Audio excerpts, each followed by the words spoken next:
Hello guys, welcome to my channel Neha your study guide. आज का topic शुरू करने से पहले अगर आप मेरे चैनल पर न्यू है तो प्लीज उसे सब्सक्राइब जरूर कीजिए। टॉपिक जो आज हम कर रहे हैं वो है class 12 business studies chapter 5 organising chapter हम लोग पढ़ रहे थे, जिसमें आज हम डेलीगेशन ऑफ अथॉरिटी टॉपिक जो है पढ़ने वाले हैं।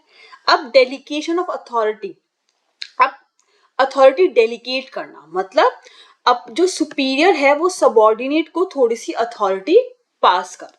अब एक मैनेजर होता है ऑर्गेनाइजेशन में, ठीक है। अब उसके पास बहुत सारे टास्क होते हैं करने के लिए, बहुत सारे काम होते हैं, ठीक है। हर एक ऑर्गेनाइजेशन में जो मैनेजर होता है उसके पास बहुत सारे टास्क होते हैं करने के लिए। वो अकेला तो सारे काम नहीं कर सकता है, तो इसलिए वो क्या करता है, जो भी एम्प्लॉय उसके अंडर काम कर रहे हैं, ठीक है, जिन्हें वो ट्रस्ट करता है, जो भी एम्प्लॉय जो है उन मैनेजर के अंडर काम कर रहे हैं, उनकी क्वालिफिकेशन स्किल्स के हिसाब से जो है उन्हें वो टास्क जो है डिवाइड कर देता है कि हाँ तो ये काम तुम कर दो, ये काम तुम कर दो, ताकि वो काम इफेक्टिवली एंड एफिशिएंटली हो सके, ठीक है।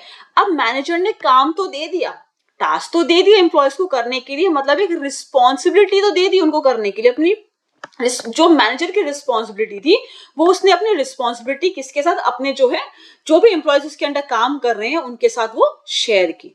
अब खाली रिस्पॉन्सिबिलिटीज देना तो नहीं होगा ना, साथ में एक अथॉरिटी भी देनी पड़ेगी ताकि काम अच्छे से हो सके, ठीक है, ऑन टाइम काम हो सके, ठीक है, कोई वेस्टेज ऑफ टाइम ना हो। एक अथॉरिटी का मतलब क्या होता है, पावर ऑफ डिसीजन मेकिंग, कि भाई जिस एम्प्लॉय को आपने कोई काम करने के लिए दिया है तो उसको थोड़ी बहुत पावर भी दो ताकि वो कुछ डिसीजन ले सके। वो बार बार हर एक चीज पूछने के लिए मैनेजर के पास आएगा तो बहुत ज्यादा टाइम वेस्ट होगा कहीं ना कहीं, ठीक है, रिसोर्सेज वेस्ट होंगे।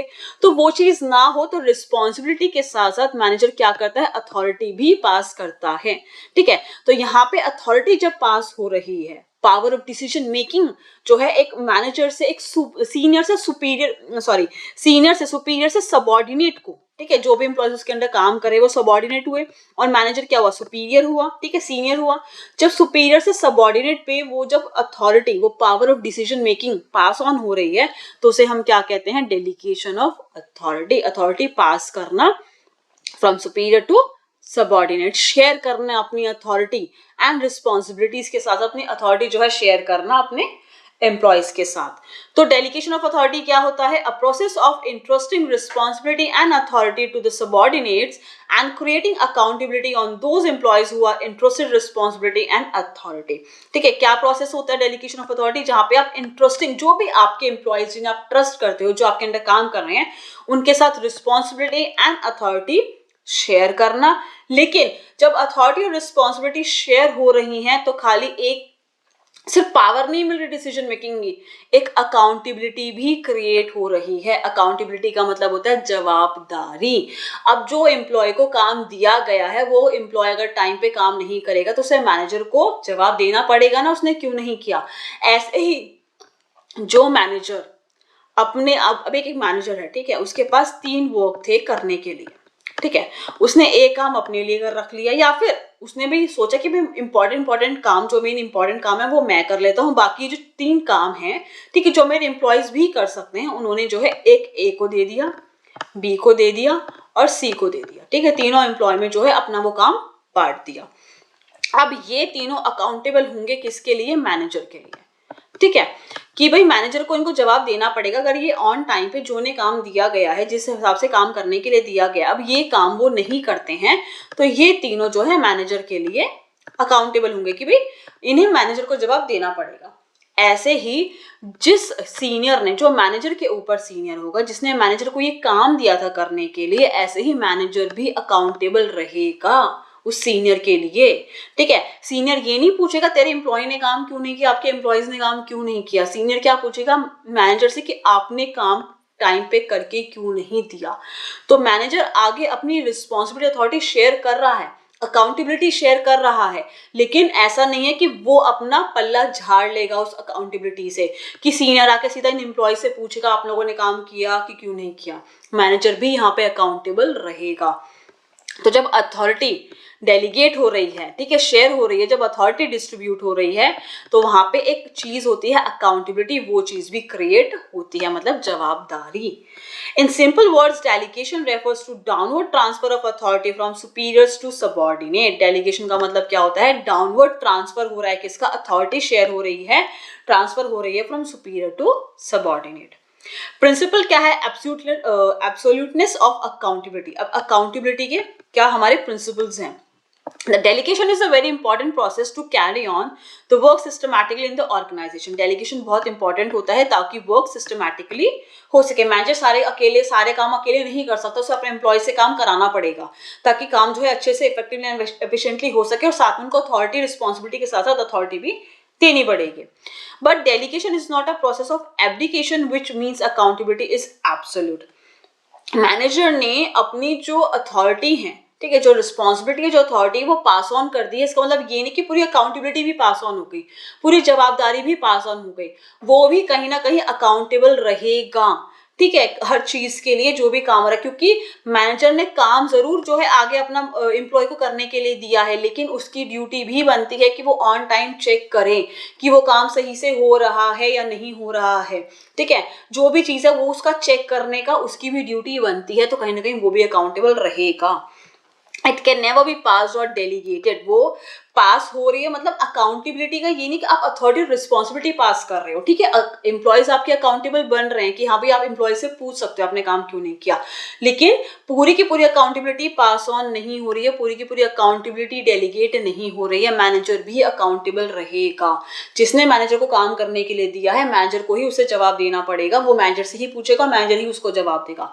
उसने आगे वो काम किससे कराया, कैसे कराया, डजंट मैटर, ठीक है, कितनी रिस्पॉन्सिबिलिटी बांटी, कितनी अथॉरिटी बांटी है, वो सीनियर नहीं देखेगा, जो मैनेजर का सीनियर है, मैनेजर भी अकाउंटेबल रहेगा। तो कहीं ना कहीं अकाउंटेबिलिटी पास ऑन नहीं होती है, वो आपके ऊपर भी रहेगी ही रहेगी, ठीक है। After creating accountability and subordinates, the superior also remain accountable. Subordinates पे अकाउंटेबिलिटी जो है क्रिएट करने के बाद भी मैनेजर अकाउंटेबल रहेगा ही रहेगा, ठीक है गाइस। आगे हम देखते हैं इंपॉर्टेंस क्या है डेलीगेशन की। पहला इंपॉर्टेंस है effective management. In the delegation process manager pass routine work to the subordinates. Manager क्या करता है, जो रूटीन वर्क होते हैं, जो डेली बेसिस के वर्क होते हैं, वो अपने सबऑर्डिनेट्स को पास ऑन कर देता है, so they are free to concentrate on other important matter. ताकि मैनेजर जो रूटीन वर्क है, जो उसके एम्प्लॉयज कर सकते हैं, जो उसके अंडर काम कर रहे हैं, वो उनको जो है पास ऑन कर देता है, ताकि वो इंपॉर्टेंट मैटर्स जो है ऑर्गेनाइजेशन पे, उन पे कॉन्सेंट्रेट कर सके। The main job of manager is to get the work done effectively, and by delegation the authorities and responsibilities, manager can get the work done effectively and efficiently from the subordinates. Manager का क्या काम है कि भाई effectively काम हो जाना चाहिए, काम अच्छे से ऑर्गेनाइजेशन में जो उसको काम दिया गया वो अच्छे से हो जाना चाहिए।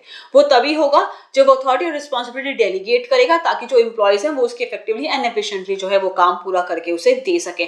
खाली रिस्पॉन्सिबिलिटी शेयर करने से कुछ नहीं होगा, अथॉरिटी भी उनको थोड़ी बहुत देनी पड़ेगी ताकि काम जो है इफेक्टिवली टाइम पे हो सके।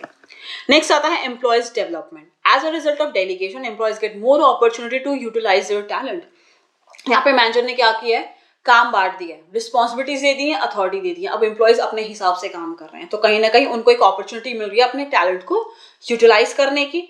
It allow them to develop दो skill which help them to perform complex task. यहाँ पे वो अलाउ कर रहा है मैनेजर की हाँ अपनी स्किल्स को डेवलप करो, जो कॉम्प्लेक्स टास्क हैं, ठीक है, उनको कैसे किया जाना चाहिए, क्या काम कैसे करना चाहिए, अपने जो ये स्किल्स है उनको डेवलप करो। क्योंकि मैनेजर क्या कर रहा है, काम दे के छोड़ रहा है यहाँ पे कि आप अपने हिसाब से काम कर लो, ठीक है, अथॉरिटी भी दे रहा है, रिस्पॉन्सिबिलिटी है। वो manager time to time check जरूर करेगा कि भी काम हुआ कि नहीं हुआ, पर आपको फ्रीडम दे रहा है कि हाँ भाई आप अपने हिसाब से ये मुझे काम करके दे दो। तो कहीं ना कहीं उनके टैलेंट को यूटिलाइज करने की, उनकी स्किल्स जो डेवलप का एक होता है अपॉर्चुनिटी होती है, वो उनको मिलती है। नेक्स्ट आता है motivation of employee. In the delegation when the manager is sharing his responsibility and authority with the subordinates, it motivates the subordinate as it develop the feeling of belongingness. जब एक मैनेजर अपनी responsibilities और authority अपने employees के साथ share करता है, तो एम्प्लॉय में एक फीलिंग आती है कि हाँ वो भी हमें ऑर्गेनाइजेशन का एक इंपॉर्टेंट मेंबर समझते हैं, एक सेल्फ ऑफ बिलोंगिंगनेस कि हाँ ये हमारी ऑर्गेनाइजेशन है, ऐसा एक बिलोंगिंगनेस का, ठीक है, एक ट्रस्ट का जो है कि हाँ भाई सुपीरियर हमें ट्रस्ट करता है तभी अपना काम हमें करने के लिए दिया है, वो एक जो है मोटिवेशन एम्प्लॉयज में आता है। नेक्स्ट है हमारा facilitate organisational growth. In the process of delegation, when the manager are passing their responsibility and authority to the subordinates, they keep in mind the qualification and capabilities of all the subordinates. जब manager अपने employees को काम बांट रहा है, अपने task बांट रहा है, काम करने के लिए दे रहा है, तो उनको काम वो उनकी क्वालिफिकेशन को ध्यान में रखते हुए ही देता है. This lead to division of work. ठीक है, डिवीजन ऑफ वर्क हो रहा है तो स्पेशलाइजेशन आ रही है. जो पर्सन, जो एम्प्लॉय जिस चीज में क्वालिफाइड है, बेस्ट है, आप उसको वो काम करने के लिए दे रहे हो, वो रिपीट पे वो काम कर रहा है, तो कहीं ना कहीं स्पेशलाइजेशन आएगा. ठीक है, जो कि ऑर्गेनाइजेशन ग्रोथ के लिए ही अच्छा है. नेक्स्ट आता है basis of management hierarchy. Delegation establishes superior subordinate relationship which is the base of hierarchy of manager. Hierarchy हमारा top, middle and lower level. हमारी hierarchy है मैनेजमेंट का. टॉप लेवल है, हमारा मिडिल लेवल है और हमारा लोअर लेवल है. यहाँ पे क्या हो रहा है, ये सीनियर हैं, देन टॉप के लिए मिडिल लेवल उनका सबऑर्डिनेट है, ये उनके सीनियर है. लेकिन अगर मिडिल और लोअर लेवल की बात करें, मिडिल लेवल और लोअर लेवल की बात करें तो मिडिल सीनियर है, लोअर सबऑर्डिनेट है. कैसे है? अथॉरिटी के हिसाब से, किसके पास कितनी अथॉरिटी है. ठीक है, उसके बेसिस पे कितना किसको जो है डेलीगेशन हो रखा है अथॉरिटी का, कितनी किसके पास पावर है डिसीजन मेकिंग की, उसके हिसाब से ही ये जो है हायरार्की ऑटोमेटिकली क्रिएट हो जाती है. The extent of power delegated to subordinate decide who will report to whom. यहाँ पे पता चल रहा है ना कि किसको किसको रिपोर्ट करना है. ठीक है, कौन किसको काम दे रहा है, कौन किसको काम करके बता रहा है कि हाँ भाई हमारा काम हो गया है.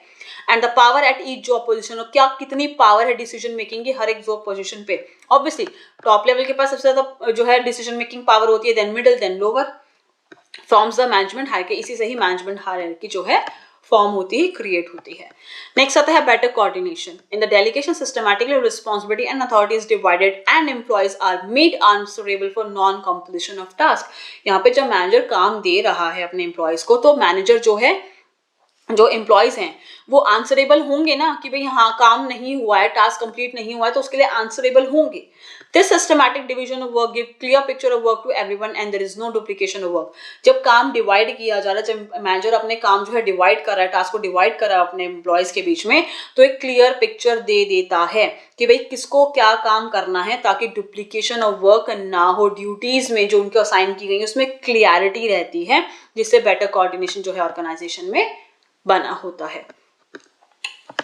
नेक्स्ट आता है reduces the workload of manager. Obviously जब मैनेजर अपना काम डिस्ट्रीब्यूट कर रहा है, आगे पास ऑन कर रहे हैं अपने एम्प्लॉयज में जो उसके अंडर काम कर रहे हैं, तो कहीं ना कहीं मैनेजर का वर्कलोड रिड्यूस हो जाएगा, क्योंकि वो अपनी रिस्पॉन्सिबिलिटीज, अपना वर्क जो है अपने सबऑर्डिनेट्स के साथ शेयर कर रहा है, तो उसका वर्कलोड कम हो जाएगा. नेक्स्ट है basis of superior subordinate relationship. जब डेलीगेशन हो रहा है अथॉरिटी का, एक सीनियर है, एक सबऑर्डिनेट है, ठीक है, वो क्या कर रहा है, अपनी अथॉरिटी, अपनी रिस्पॉन्सिबिलिटीज पास ऑन कर रहा है. ठीक है, तो क्या हो रहा है यहाँ पे, एक जो इनका रिलेशन है उसका बेसिस जो है क्रिएट हो रहा है. इफ सुपीरियर शेयर और pass responsibility and authority to subordinate, it indicate good relationship between the superior and subordinate. Senior अपने सबऑर्डिनेट से अथॉरिटी और रिस्पॉन्सिबिलिटी तभी शेयर करेगा जब उनमें अच्छा रिलेशन होगा, वरना मैनेजर सोचेगा मेरा इनसे रिलेशन अच्छा है नहीं, ये काम करके देंगे नहीं, अच्छा मैं खुद ही काम कर लूँ, तो अथॉरिटी की डेलीगेशन नहीं होगी, रिस्पॉन्सिबिलिटी की डेलीगेशन नहीं होगा. वो तभी हो पाता है जब रिलेशनशिप अच्छे होते हैं. ओके गाइस, जब सीनियर का ट्रस्ट होता है अपने सबऑर्डिनेट्स में. तो ये था गाइस हमारा आज का टॉपिक, डेलीगेशन ऑफ अथॉरिटी, जिसमें जो है अथॉरिटीज और रिस्पॉन्सिबिलिटी जो है पास ऑन हो रही हैं फ्रॉम सीनियर टू सुपीरियर. एक अकाउंटेबिलिटी क्रिएट होती है, मतलब जवाबदारी क्रिएट होती है, जो कि मैनेजर की भी रहेगी और जो उसके एम्प्लॉयज उसके अंडर काम कर रहे हैं उनकी भी रहेगी. ठीक है, इंपॉर्टेंस हमने डेलीगेशन की भी कि इफेक्टिव मैनेजमेंट हो जाता है. ठीक है, एम्प्लॉय का डेवलपमेंट अच्छे से हो जाता है, एम्प्लॉय मोटिवेट होता है, जब एक सेल्फ जो है फीलिंग आती है बिलोंगिंगनेस की, ट्रस्ट की, कि हाँ भाई हमारा सीनियर हमें कुछ समझता है, ऑर्गेनाइजेशन का एक पार्ट समझता है, हम पे ट्रस्ट करता है. ठीक है, और जब काम डिवाइड हो रहे हैं, स्पेशलाइजेशन आ रहा है, क्वालिफिकेशन के हिसाब से काम डिवाइड हो रहे हैं, तो ऑर्गेनाइजेशन ग्रोथ भी फैसिलिटेट होती है. मैनेजमेंट हायरार्की का ये बेसिस है. बेटर कोऑर्डिनेशन क्रिएट होता है, मैनेजर का वर्कलोड रिड्यूस होता है, और कहीं ना कहीं बेसिस है सुपीरियर और सबऑर्डिनेट रिलेशनशिप का. गाइस, अगर आपको इस टॉपिक में कोई भी डाउट हो तो मुझसे जो है कमेंट सेक्शन करके पूछ सकते हैं. अगर आपको मेरी वीडियो पसंद आए तो प्लीज उसे लाइक जरूर कीजिएगा, शेयर कीजिएगा. अगर अभी तक मेरे चैनल को सब्सक्राइब नहीं किया तो प्लीज उसे सब्सक्राइब जरूर कीजिएगा. मैं इस चैप्टर से जो और भी टॉपिक्स हैं उन्हें बहुत जल्दी ही उनकी वीडियो जो है बहुत जल्दी अपलोड कर दूंगी. Thank you so much guys मेरी वीडियो देखने के लिए.